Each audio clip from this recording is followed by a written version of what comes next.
Selamlar herkese arkadaşlar. Uzun bir aranın ardından güzel bir içerikle karşınızdayım.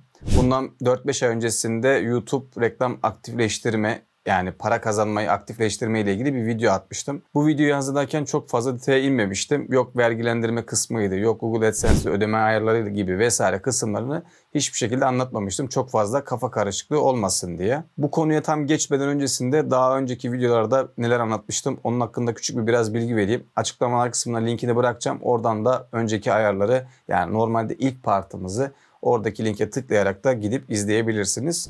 İlk videomuzda işte gelirlerin aktifleştirme ile ilgili yapmanız gereken ayarlar, işte süper chat'tir ya da ne bileyim aboneliklerle ilgili para kazanmayla ilgili mi bu ayarların nasıl yapılması.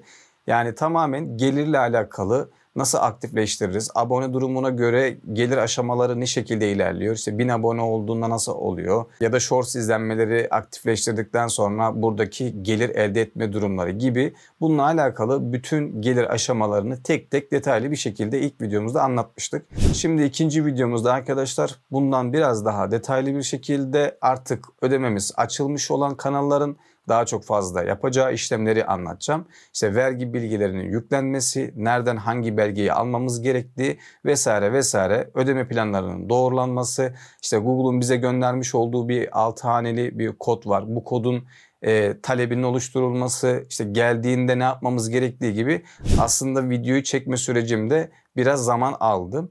Ondan kaynaklı videoyu bütün her şeyle tamamlanmış haliyle ikinci parti olarak şu an ayarlarımızı hep birlikte gerçekleştireceğiz. Buradaki anlatacağım şeyleri dikkatli ve sırayla izleyerek ya da sırayla uygulayarak gerçekleştirirseniz herhangi bir problem yaşayacağınızı düşünmüyorum. Şimdi bilgisayarımızın başına geçelim arkadaşlar. Eksik bilgilerimizi bir tamamlayalım. Ne tarz belgeler gerekiyor onu hep birlikte sırayla dolduralım. YouTube Studio'ya girdikten sonra arkadaşlar burada gördüğünüz gibi bu panelin kullanması ile ilgili artık birçoğunuz bunu biliyorsunuzdur. Burayla alakalı zaten detaylı bir videoyu ilk eğitimde anlatmıştım. Bizim bütün ayarlar gerçekleştireceğimiz kısım para kazanma bölümü. Bu bölüme geldiğimizde görmüş olduğunuz gibi birinci adımımız tamamlanmış. Yalnız ikinci adımda hatalar var. Bu ikinci adımdaki hataların tamamen sebebi işte bizim ya eksik belge doldurmamızdan kaynaklı ya da işte göndermiş olduğumuz formun geçersiz olmasından kaynaklı.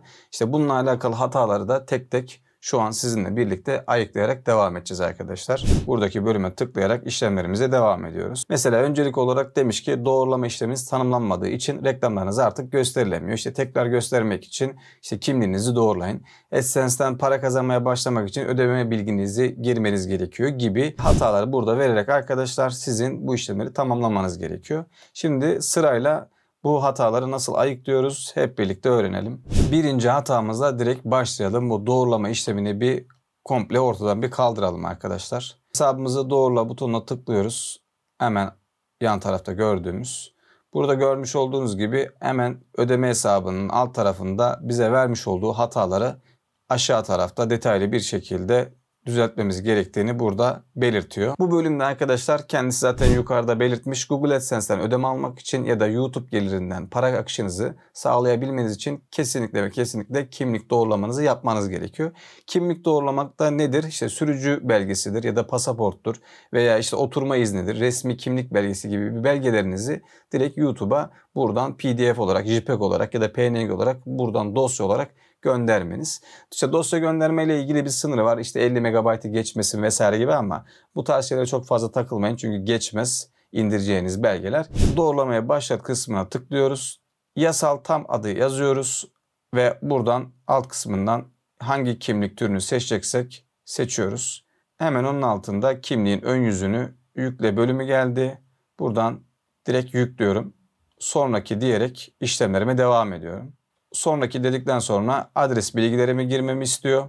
Adres bilgileriyle de ilgili şöyle bir önemli bir nokta var. Arkadaşlar Türkçe karakter kullanmanıza dikkat edin. Ç gibi ya da yumuşak G gibi Türkçe karakter problemiyle alakalı kesin bir sorun yaratacaktır. O yüzden işte mesela ben Sarılar Mahallesi diye bir yerde oturuyorum. O yüzden Sarılar yazamıyorum. Mesela Sarılar yazmak zorundayım.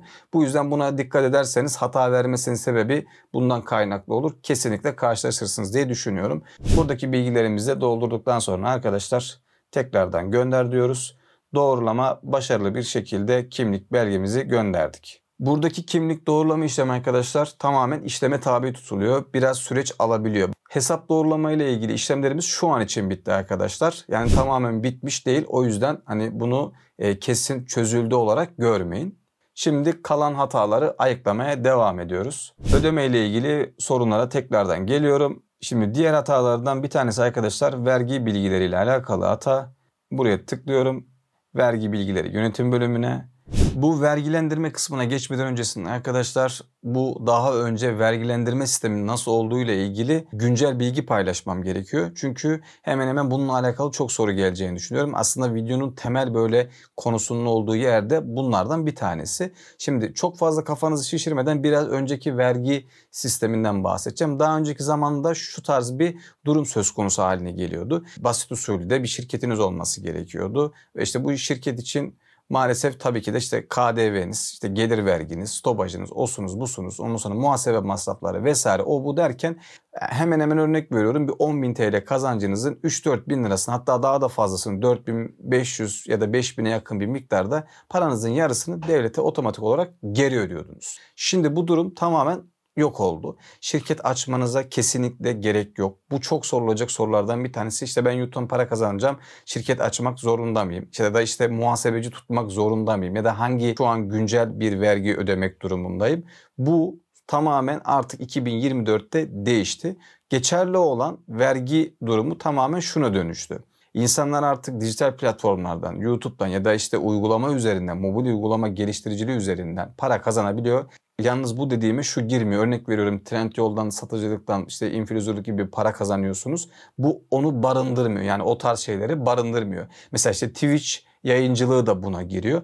Bu tarz yayın platformları üzerinden para akışı yani gelir elde etme durumunuza devlet artık sadece %15 stopaj alıyor. Bunun dışında herhangi bir vergi ödemiyorsunuz. Burası önemli çünkü güncel durum şu an tamamen bu. Bu durum Türkiye'de bu şekilde güncel bir hale gelmesinin en büyük etkenlerinden bir tanesi. Artık şu an YouTuber olmak kolay anlamında demiyorum ama YouTube'dan gelir elde etme durumunda bu işin gidişatını, sürecini takip etmek biraz daha kolaylaştı. Çünkü eskiden insanlar biraz anlasa bile şimdi vergisiydi, o vergisiydi, damla vergisiydi, bilmem ne vergisi derken biraz korkuyordu. Yani bu tarz işlere hiçbir şekilde girmek istemiyor dedi. Girdiğinde de devam etmiyordu. Ama şu an bu durum ortalıktan güncel haliyle bu şekilde kalktığı için kafamız biraz daha rahatladı. Şimdi vergilendirme ile alakalı yeni bu videoyu attıktan sonra daha farklı ne değişir, ne olur, ne eder bilmiyorum ama yeni güncel olarak sizin de benim bilmediğim ya da söylemediğim şeyler varsa güncel halinde tekrardan böyle yorumlar kısmınıza yazarak istişare edebiliriz. Şimdi tekrardan bu vergi bilgilendirme kısmını ekle bölümüne gelelim. Mesela bende hata verilen noktalardan bir tanesi şu an ben yurt dışından gelir kaynağı sağladığım için mesela Amerika'dan ya da İrlanda'dan ya da başka ülkelerden de gelir sağladığım için her ülkenin arkadaşlar kendisine ait bir vergilendirme sistemi olduğu için bu bilgileri doldurmadığımız zaman işte standart prosedür neyse örnek veriyorum %30 kesiliyor ya. Eğer bu bilgileri doldurmazsanız yani bu işlemleri gerçekleştirmezseniz standart prosedür neyse onu gerçekleştiririm diyor. O yüzden buradaki yazıları siz detaylıca okursunuz. Hemen alt taraftaki vergi bilgilerini ekle kısmına tıklıyor. Bu formu doldurma işleminiz bir saati aştığında form otomatik olarak iptal olabiliyor. Tekrardan yapabiliyorsunuz. Onunla ilgili herhangi bir problem yok ama bu başlamadan önce kısmını detaylı bir şekilde okuyun. Yani durdurup da okuyabilirsiniz. Alt taraftan arkadaşlar form doldurmaya başlayalım. Bizden Gmail'in güvenlik için şifremizi girmemizi istedi. Şifreyi girdikten sonra arkadaşlar direkt Amerika Birleşik Devletleri'nin vergi bilgileri girdi. Buradan yine formla alakalı arkadaşlar detaylı bilgi veriyor. Onun aşağısında sizin hangi hesap türüne ait olduğunuzu söylüyor. Buradan kişileri seçeceksiniz. ABD vatandaşı mısınız diyor. Veya orada ikamet ediyor musunuz diyor. Hayır diyorsunuz. Eğer ABD vatandaşı olarak işaretlerseniz bu sefer oradaki ikametgah ya da işte vergiyle alakalı bilgileri göndermeniz gerekecek. O yüzden buradaki formu doldurma seçeceğiniz kriterler o yüzden arkadaşlar önemli. Sonraki dediğimde arkadaşlar bizi V8 formu türünü seçin diyor. Bu form türünü arkadaşlar detaylı bir şekilde okursunuz ama ben yüzeysel olarak şu şekilde anlatayım. Bu form çoğunlukla ABD'de gerçek tüzel kişiler olmayan bireyler tarafından kullanılır. Yani bizim için. Çünkü biz ABD vatandaşı değiliz ya da orada ikamet etmiyoruz. O yüzden biz bu formu doldurma gerekçemiz yukarıdaki madde için geçerli. Aşağı taraftaki maddeyi de okumak isteyen direkt okuyabilir. Kutucuğu işaretledikten sonra arkadaşlar direkt forma git diyorum. Sonrasında arkadaşlar vergi kimliğim bilgilerini doldurmamı istedi. İsmi yazdıktan sonra herhangi bir ticari adınız ya da şirketle ilgili bir bilgileriniz varsa buradan direkt girebiliyorsunuz. Ülkeyi seçiyorsunuz. Alt taraftaki kimlik numarası kısmını varsa yabancı kimlik numaranız yoksa direkt doldurmadan sonraki diyorsunuz. Ve akabinde tekrardan buraya arkadaşlar ikamet ettiğiniz adresi direkt yazıyorsunuz. Başta belirttiğim gibi burada da arkadaşlar tamamen Türkçe karakter olayına dikkat edin. Aynı hata yoksa yine burada verebilir. O yüzden formu düzgün bir şekilde doldurun. Posta adresim kalıcı ikamet adresimle aynı kutucuğuna tıkladıktan sonra arkadaşlar sonraki deyip devam edebiliyorsanız. Eğer farklıysa bunu kutucuğu işaretlemeyip aşağıdaki gelen formu dolduruyorsunuz. Arkadaşlar bilginiz olsun. Sonraki dedikten sonra bizi vergi anlaşması bölümüne ABD'de gerçekleştirilen etkinlik ve hizmetler kısmına da evet deyip sonraki bölümüne tıklıyoruz. Artık formun sonuna doğru geliyoruz. İşte burada kağıtsız teslimat sözleşmesini kabul ediyorum. Belgeyi postayla almak istiyorsanız alttaki kutucuğu da işaretleyebilirsiniz ama gerek yok arkadaşlar. Zaten 3 ayda mı gelecek, 5 ayda mı gelecek bilmiyoruz. O yüzden arkadaşlar direkt kağıtsız alıyorum deyip sonraki bölümüne tıklıyorsunuz. Yukarı bölümdeki vergi formlarınız kısmından direkt formu PDF olarak tıkladıktan sonra indirin arkadaşlar. Elinizde bulunsun. Buradaki bütün onay süresini işte hatasız eksiksiz olduğunu kontrol ettim. Onaylıyorum diyorsunuz. Sonraki bölümüne geliyoruz. Yine tekrardan bir form onayımız var. Buradaki beyanları direkt tıklıyorsunuz arkadaşlar. Aşağıya doğru indiğimizde tekrardan bir imzanız kısmı geliyor. Evet, vergi kimliğin bölümünde belirtilen intifa hakkına sahibim. Burayı da doldurduktan sonra gönder butonuna tıklıyorsunuz. Formu gönderdikten sonra arkadaşlar vergi bilgileriniz kabul edildi, onaylandı diye bildirim geldi. Buradaki formu gönderme süreciyle ilgili arkadaşlar şöyle bir parantez geçmem gerekiyor. Bu formu örnek veriyorum başka zamanlarda böyle 1-2 hafta geçtikten sonra formla ilgili eksik belgeniz vardır gibi bir tekrardan itiraz gönderebilirler. Ya da formu güncellemeniz gerekiyor deyip buna göre bir belge tekrardan göndermenizi isteyebilirler. Bu YouTube Studio'ya yansımasa bile Google AdSense'de kesinlikle ve kesinlikle yansır. Hani ara ara bakın ki herhangi bir problem olmasın. Yani zaten ödeme gelmeye başladığınızda orada kontrol edersiniz ama siz yine de bu dediğimi dikkate almış olun. Şu an normalde onaylandığı görünüyor. İşte birkaç hafta sonra ne tarz bir problem olur bilemeyiz. Şimdi tekrardan devam ediyorum. Şimdi İrlanda ile ilgili bir formla ilgili problemimiz vardı. Sırada ona gelelim. Tekrardan form oluştura tıklıyorum. Videonun başında da belli ettiğim gibi arkadaşlar her ülkenin kendine göre vergilendirme sistemi farklı olduğu için istenilen evraklarda farklı olabiliyor. Bunu söylemiş olayım tekrardan. Burada da arkadaşlar bizde yine bireysel kullanıcılar için işte vergi mükellefi, kimlik kartı, işte belgesi çıkartmamız gerekiyor. Normalde arkadaşlar ben İrlanda için göndermiş olduğum formda daha öncekinde yani normal kimlik bilgilerimi göndererek bir form oluşturdum. Yalnız onu kabul etmediği için itiraz geldi. Hani videonun en başında da söylediğim gibi Amerika ile alakalı belge kesin onaylanmayabilir. Bazen itiraz gelebilir dediğim kısımlardan bir tanesi buydu. Bu formu gönderdiğimde maalesef itiraz geldi. Dedi ki yok bu formu bize tekrar göndermeniz gerekiyor. Biz senden kesinlikle ve kesinlikle vergi mükellefi belgesi istiyoruz denildi. Bu tarz böyle evraklar için arkadaşlar vergi dairesiyle ya da başka yerlere gitmenize gerek yok. İnteraktif vergi dairesinden direkt bu işlemlerinizi yapabiliyorsunuz. Buraya dijital vergi dairesine geldik arkadaşlar. Alt tarafta görmüş olduğunuz gibi interaktif vergi dairesi yazıyor. Buraya direkt tıklıyoruz. Tıkladıktan sonra görmüş olduğunuz gibi bize E-Devlet ile kayıt olup ya da E-Devlet ile direkt giriş yapabilmemizi söylüyor. Giriş yaptıktan sonrasında karşımıza bu şekilde bir panel çıkıyor. Arama çubuğuna arkadaşlar mükellefiyet yazdığımızda ikinci sırada gördüğünüz gibi direkt bu bölüm çıkıyor arkadaşlar. Bu bölümün içerisinde hemen alt tarafında mükellefiyet yazısı talebi oluştur var. Yani işlemi başlat var. Bir de borç durum yazısı talebi var. Biz üsttekini seçiyoruz. Yani mükellefiyet yazısı talebini Bunun için işlem başlat diyoruz. İşlem başlata tıkladıktan sonra direkt bizi bu bölüme atıyor. Merkez kısmımız seçili kalacak. TC kimlik numaramız sabit zaten. Yan tarafta e-posta adresimizi yazıp direkt talep oluştur bölümüne tıklıyoruz. Burada durum yazılarımızı tıkladıktan sonra arkadaşlar işlemlerimiz 5-10 saniye içerisinde direkt gördüğünüz gibi ekrana yansıyor. Aynı zamanda belge mail adresinize direkt olarak geliyor. Görüntüle deyip belgeyi direkt arkadaşlar bu şekilde indirdikten sonra arkadaşlar direkt yükleme alanından bu şekilde yükleyip belgeleri gönder diyorum. Şu an işleme alınıyor.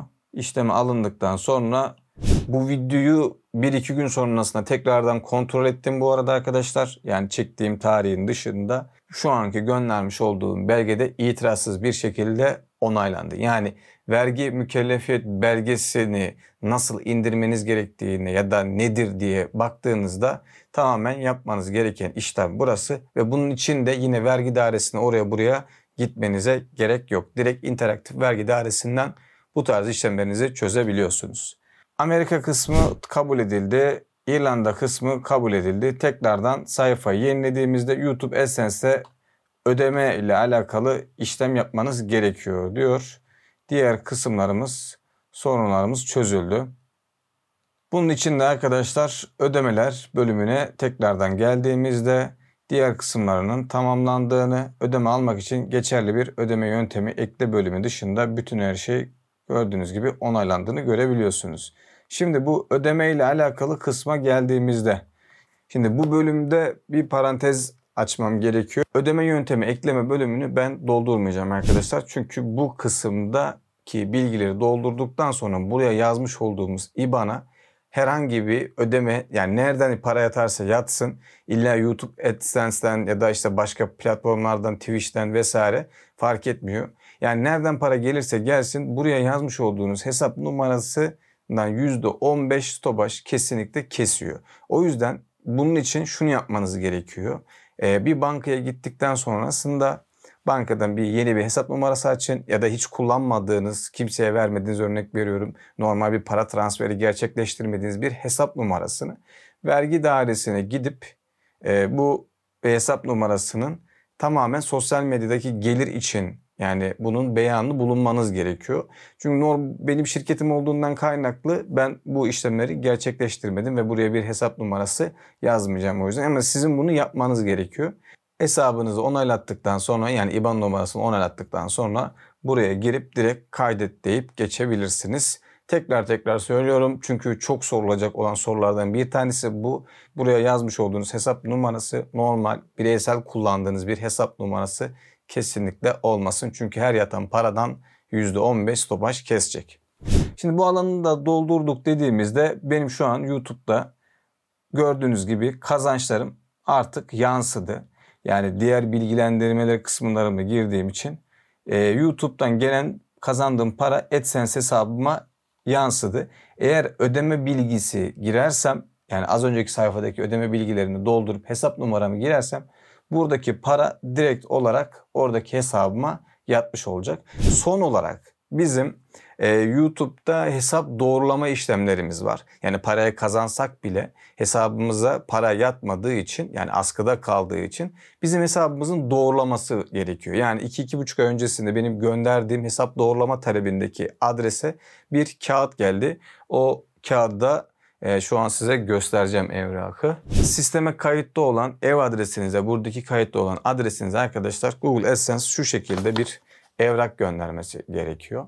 Bu evrakın içerisinde şu an buraları gizleyeceğim mecbur ama şurada göndermiş olduğu zarfta arkadaşlar bu şekilde 6 haneli bir rakam var. Bu rakamı hesap doğrulama kısmına girdikten sonra hesabımız tamamen doğrulanmış oluyor. Talimatları da burada belirtmiş. AdSense veya AdSense for YouTube hesabınıza giriş yapın, ödemeler bölümüne girin vesaire deyip burada nasıl yapacağınızla alakalı da süreçle ilgili bilgi vermiş. Bu evraktaki kodu arkadaşlar 4 ay içerisinde kullanmamız gerekiyor. Şimdi arkadaşlar buradaki kod için, yani hesap doğrulamamız için ne tarz bir işlem yapmamız gerekiyor? Ona geçiş yapalım. Bunun için arkadaşlar ödeme bilgilerinin altında doğrulama kontrolü bölümü var. ilk kimlik doğrulama işlemimiz tamamlanmış. Burada ben sürücü belgemi göndermiştim, ehliyeti göndermiştim.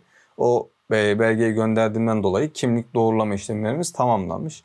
Adres doğrulama işlemlerimize de ilgilenilmesi gerekiyor diyor. Çünkü ben 14 Nisan'da bu adres doğrulama işlemi talebinde bulunduğum için bana 2,5 ay gibi bir zaman diliminde bu belgeyi göndermişler.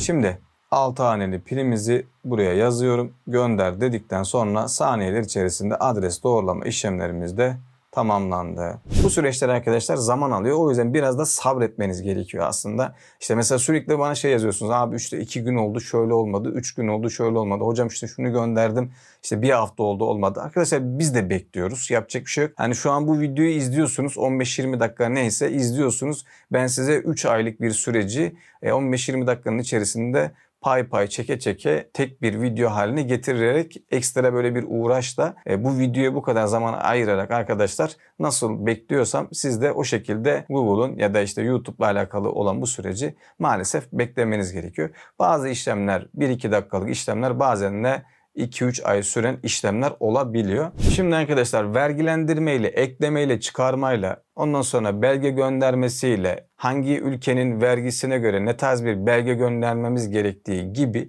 bütün işlemleri tek tek elimden geldiğince anlatmaya çalıştım. Şu an için benim YouTube Studio tarafında banka hesabını eklemek dışında herhangi bir hatayla karşılaşmıyorum.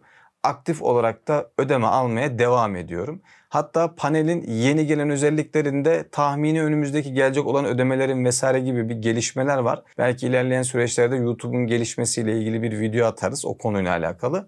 Bu arada ben ek olarak şunu da belirteyim. YouTube üyelik bölümünü aktifleştirdim. Oradan artık üyeli olarak da bana desteklerinizi verirseniz çok çok çok sevinirim arkadaşlar. Bu videonun ilk konusunu anlattığım üyelik oluşturma işlemini sonradan yapacağım demiştim. Şu an üyeliklerimiz tamamen aktif halde duruyor. Oradan direkt bana destek olmak istiyorsanız aylık abonelikle satın alabilirsiniz. YouTube 2024 tarafında arkadaşlar en son güncel haliyle bütün her şeyi şeffaf bir şekilde anlatmaya çalıştım. Bu biraz süreç aldı. O yüzden bu videoda bayağı bir emek olduğunu düşünüyorum. Sizler de bu emeğe karşılık desteklerinizi esirgemezseniz çok çok çok sevinirim. Videoya düşüncelerinizi paylaşmayı, beğenmeyi, abone olmayı unutmayın. Bu arada 10.000 abone olduğumuzda eğitimlere böyle canlı yayınlarda sohbet niteliğinde eğitimler yapmaya başlayacağız demiştim. O yüzden desteklerinize bu konuda çok çok ihtiyacım var. Ve her zaman söylediğim gibi hiçbir eğitim zor değil. Sadece vakit ayırmanız yeterli. İyi seyirler, iyi öğrenmeler. Bir sonraki içeriğimizde görüşürüz.